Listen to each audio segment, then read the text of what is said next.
Trump का statement और global shockwaves.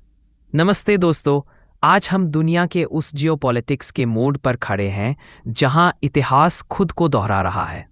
Donald Trump ने एक ऐसा बयान दिया है जिसने यूएन से लेकर क्रेमलिन तक बूछल ला दिया है।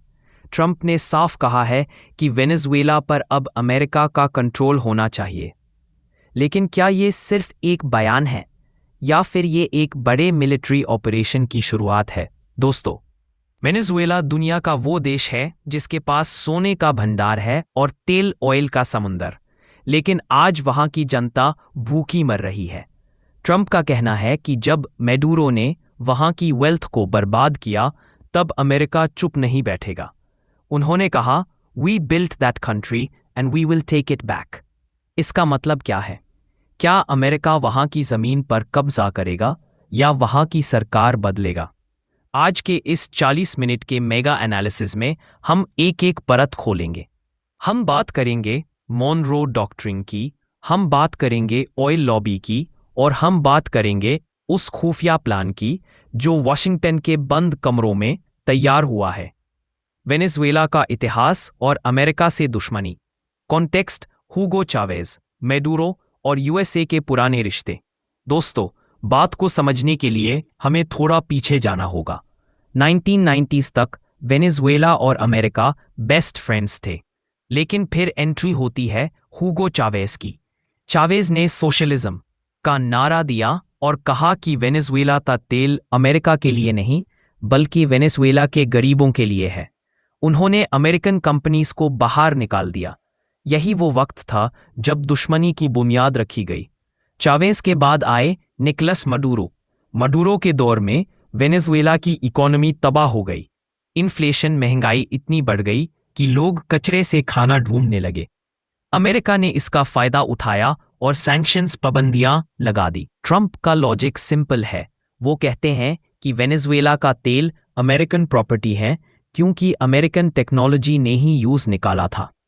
अब सवाल यह है कि क्या कोई देश किसी दूसरे देश के रिसोर्सेज पर ऐसे दबा ठोक सकता है? पार्ट 3: ट्रंप का स्टेटमेंट और the take down. Context: recent statements की डीप एनालिसिस। अब आते हैं ट्रंप के उस वायरल स्टेटमेंट पर। ट्रंप ने कहा है कि जब वो प्रेसिडेंट थे तब वेनेजुएला कोलैप्स होने की कागर पर था और वो यूज टेक ओवर करने वाले थे। उन्होंने मैडुरो को पपेट कहा जो रशिया और क्यूबा के इशारों पर नाच रहा है। इस स्टेटमेंट के पीछे की स्ट्रैटेजी समझिए। अमेरिका के लिए वेनेजुएला सिर्फ एक देश नहीं बल्कि एक गैस स्टेशन है। अगर अमेरिका वेनेजुएला पर कंट्रोल कर लेता है तो वो मिडिल ईस्ट अरब्स पर अपनी डिपेंडेंसी खत्म कर देगा। ट्रंप की टीम का मानना है कि मॉनरो डॉक्ट्रिन के तहत वेस्टर्न हेमिस्फीयर, नॉर्थ और साउथ अमेरिका में किसी बाहरी ताकत, रशिया और चाइना का दखल बर्दाश्त नहीं किया जाएगा। ये एक सीधा कब्जा नहीं बल्कि एक पपेट गवर्नमेंट बिठाने की तैयारी है। पार्ट 4: रशिया और चाइना का reaction, global power struggle. America ने वेनेजुएला की तरफ आंख उठाई तो मॉस्को और बीजिंग में घंटियां बजने लगी। रशिया ने वेनेजुएला में बिलियंस ऑफ डॉलर्स इन्वेस्ट किए हैं। पुतिन के लिए वेनेजुएला साउथ अमेरिका में एक मिलिट्री आउटपोस्ट की तरह है। अगर अमेरिका वहां कब्जा करता है तो रशिया का सबसे बड़ा एलाई खत्म हो जाएगा। चाइना की कहानी थोड़ी अलग है। चाइना ने वेनेजुएला को भारी कर्जा लोन दिया है, बदले में उन्हें सस्ता तेल मिलता है। चाइना ने वार्निंग दी है कि किसी भी तरह का रेजिम चेंज इंटरनेशनल लॉ का उल्लंघन, वायलेशन होगा। लेकिन दोस्तों, क्या ट्रंप को इंटरनेशनल लॉ की परवाह है? बिल्कुल नहीं। उनका फोकस है अमेरिका फर्स्ट। ये सिचुएशन अब एक कोल्ड वॉर से निकलकर रिसोर्स वॉर बनती जा रही है। पार्ट 5: ऑयल, गोल्ड और खुफिया रीजंस, रिसोर्सेज और इकोनॉमिक इंटरेस्ट। चलिए थोड़ा नंबर्स की बात करते हैं। वेनेजुएला के पास 300 बिलियन बैरल्स से ज्यादा ऑयल रिजर्व्स है। ये सऊदी अरेबिया से भी ज्यादा है, लेकिन मडुरो की मिसमैनेजमेंट की वजह से प्रोडक्शन जीरो हो गया है। ट्रंप का प्लान है American oil majors Exxon Mobil, Chevron को वहां भेजना, नया इंफ्रास्ट्रक्चर खड़ा करना और दुनिया के ऑयल मार्केट को कंट्रोल करना। इसके अलावा है गोल्ड। वेनेजुएला के जंगलों में अरबों डॉलर का सोना छुपा है। रिपोर्ट के मुताबिक ये सोना इलीगली रशिया और टर्की भेजा जा रहा है ताकि सैंक्शंस से बचा जा सके। अमेरिका चाहता है कि ये सारी वेल्थ उसके कंट्रोल में हो ताकि यूएस डॉलर की बादशाहत बरकरार रहे। ये लड़ाई लोकतंत्र डेमोक्रेसी की नहीं बल्कि डॉलर पेट्रो सिस्टम को बचाने की है। फ्यूचर कंक्लूजन, क्या वॉर होगी? तो दोस्तों, क्या हम एक और इराक या लीबिया देखने वाले हैं? वेनेजुएला की जनता पीस रही है। एक तरफ मदुरो का डिक्टेटरशिप है तो दूसरी तरफ अमेरिका की एक्सपेंशनिस्ट पॉलिसी। अगर अमेरिका डायरेक्ट कब्जा करता है तो साउथ अमेरिका में आग लग सकती है। कोलंबिया, ब्राज़ील और अर्जेंटीना जैसे पड़ोसी देश भी इसमें घसीटे जाएंगे। ट्रंप का ये बयान सिर्फ एक इलेक्शन गिमिक नहीं है बल्कि ये अमेरिका का अगला 50 साल का रोड मैप है। वो चाहते हैं कि अमेरिका एनर्जी के मामले में किसी का गुलाम ना रहे। लेकिन इसकी कीमत क्या होगी? क्या दुनिया एक नए वर्ल्ड वॉर की तरफ बढ़ रही है? आपको क्या लगता है? क्या अमेरिका को वेनेजुएला के मामलों में दखल देना चाहिए या फिर वेनेजुएला को अपने हाल पर छोड़ देना चाहिए? कमेंट सेक्शन में अपनी राय ज़रूर दें। अगर आपको ये इन डेप्थ एनालिसिस पसंद आया तो वीडियो को लाइक करें और चैनल को सब्सक्राइब करें। The petro dollar war and oil geopolitics. दोस्तों, अब आते हैं उस मुद्दे पर जो इस पूरी कहानी की रीढ़ की हड्डी, बैकबोन है, ऑयल जियोपॉलिटिक्स। आपने अक्सर सुना होगा ब्लड फॉर ऑयल। वेनेजुएला के केस में ये कोई कहावत नहीं बल्कि एक कड़वी हकीकत है। वेनेजुएला के पास 304 बिलियन बैरल्स का ऑयल रिजर्व है। इसका मुकाबला करने वाला दुनिया में कोई नहीं है, सऊदी अरेबिया भी नहीं। लेकिन यहाँ एक टेक्निकल पेच है। वेनेजुएला का तेल हैवी क्रूड होता है। इसका मतलब है ये तेल मिट्टी और डलखल जैसा गढ़ा होता है। इसे निकालने और साफ रिफाइन करने के लिए दुनिया की सबसे एडवांस्ड टेक्नोलॉजी चाहिए, जो सिर्फ अमेरिका की big oil companies Chevron, Halliburton, Exxon Mobil के पास है। ट्रंप का लॉजिक समझिए। वो कहते हैं कि 1900s में अमेरिका ने ही वेनेजुएला की ऑयल इंडस्ट्री खड़ी की थी। जब 1970s में वेनेजुएला ने इसे नेशनलाइज किया, सरकारी कब्जा किया, तो अमेरिका ने इसे चोरी माना। ट्रंप का बयान है कि ये हमारा हक है, लेकिन इसके पीछे एक और बड़ा खतरा है, the death of petro dollar. दुनिया भर में तेल का व्यापार यूएस डॉलर में होता है।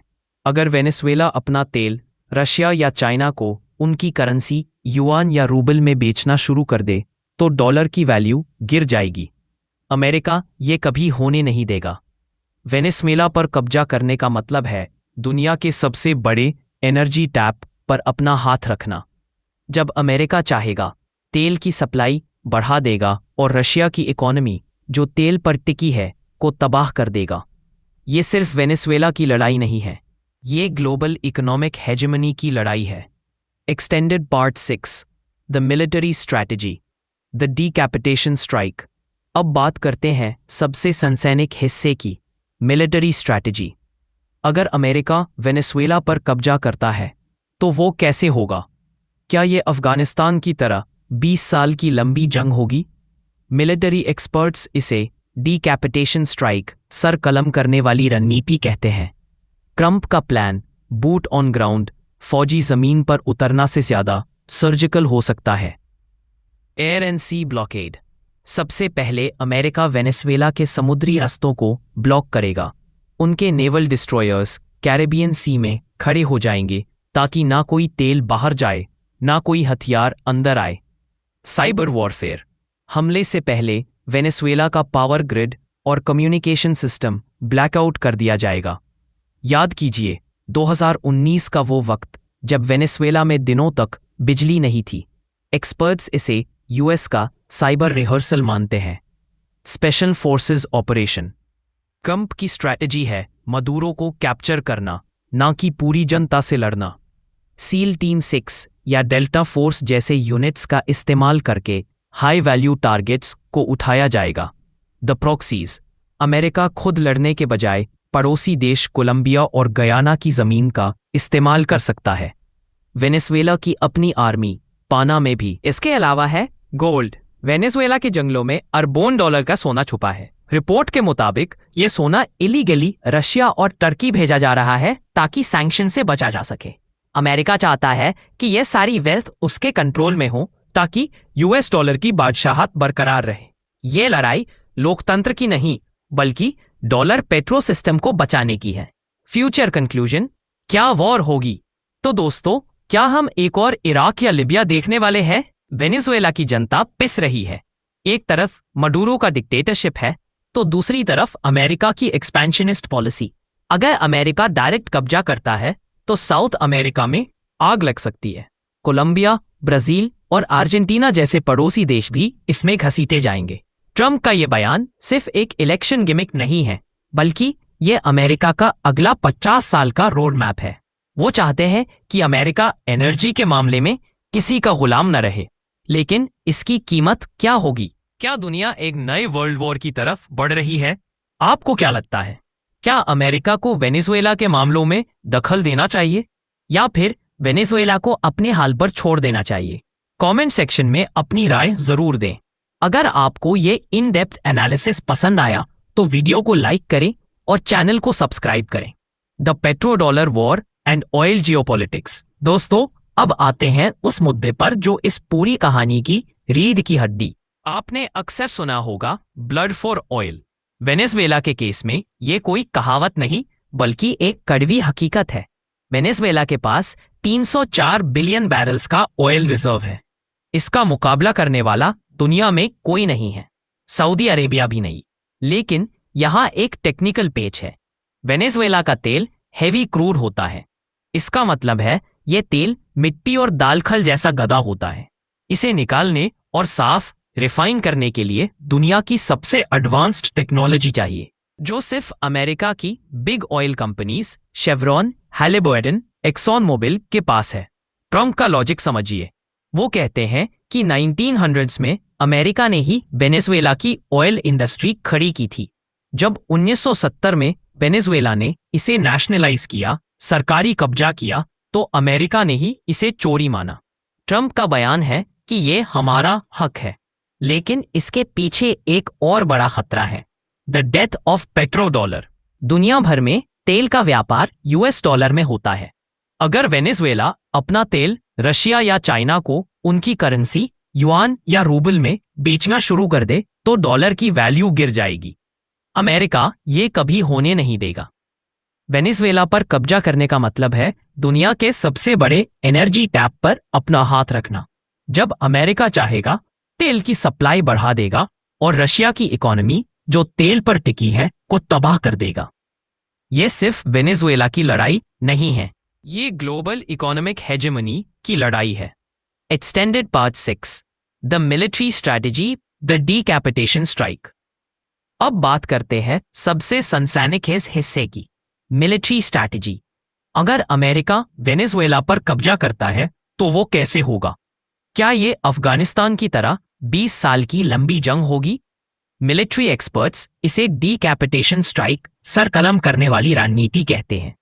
ट्रंप का प्लान बूट ऑन ग्राउंड, फौजी जमीन पर उतरना से ज्यादा सर्जिकल हो सकता है। First, air and sea blockade.